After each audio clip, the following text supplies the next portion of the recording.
Hi kids, welcome to a new weekly science lab video. We're moving on. Let's get into the basics of applying scientific knowledge to everyday life. It's time to dive into the exciting world of technology. Let's talk about simple machines. A simple machine is a device that makes work easier by changing the direction or the intensity of a force, which means that they allow us to do work with less effort. Simple machines have been used since ancient times to facilitate, among other things, the building of great monuments that have lasted until today, and that, if it were not for them, would never have existed. Although they had already been in use for a very long time, the Greek scientist and inventor Archimedes was the first one we know of, some 2,200 years ago, who studied simple machines as such. He identified three simple machines: the lever, the pulley, and the screw. This time we'll focus only on the lever. Archimedes explained that levers provide a mechanical advantage, meaning that using them would allow a person to move something that would normally be too heavy to move.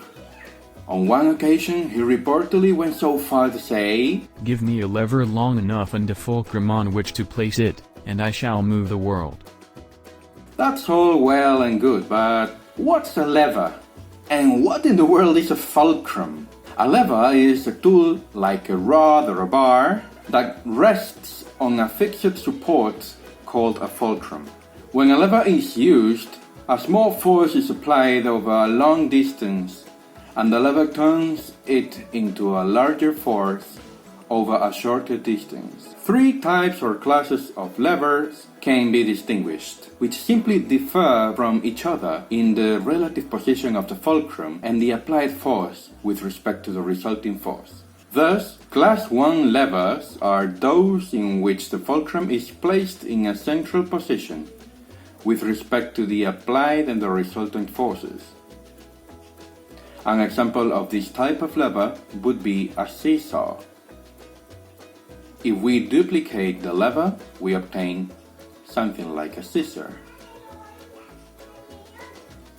Class 2 levers are those in which the resultant force is in a central position with respect to the applied force and the fulcrum.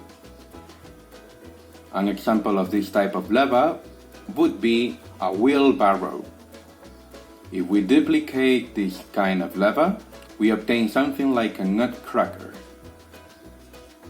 Class 3 levers are those in which the applied force is in a central position with respect to the resultant force and the fulcrum. An example of this type of lever would be a shovel. If we duplicate this kind of lever, we obtain something like a tweezer.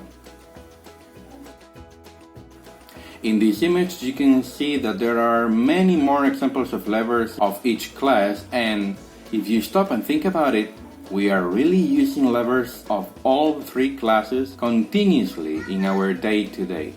At this point, we can talk about the so-called law of the lever. It is actually very simple.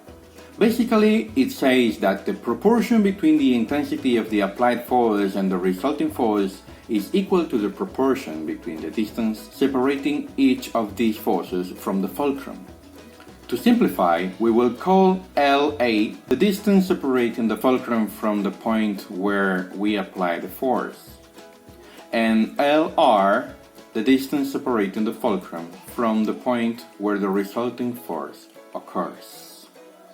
Well, this law says that the longer LA is with respect to LR, the greater the resulting force, FR, will be respect to the applied force, FA, and vice versa.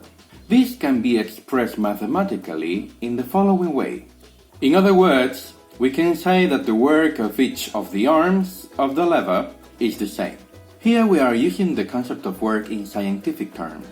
Thus, work is defined as the product of multiplying a force times a distance. In this case, the force effected on a certain arm of the lever times the distance separating it from the fulcrum. It's not that difficult, right? Let's put it to test. Roll up your sleeves, for it is experiment time. Just find an example of a lever from each class, which I'm sure you have several in your house, and experiment with them.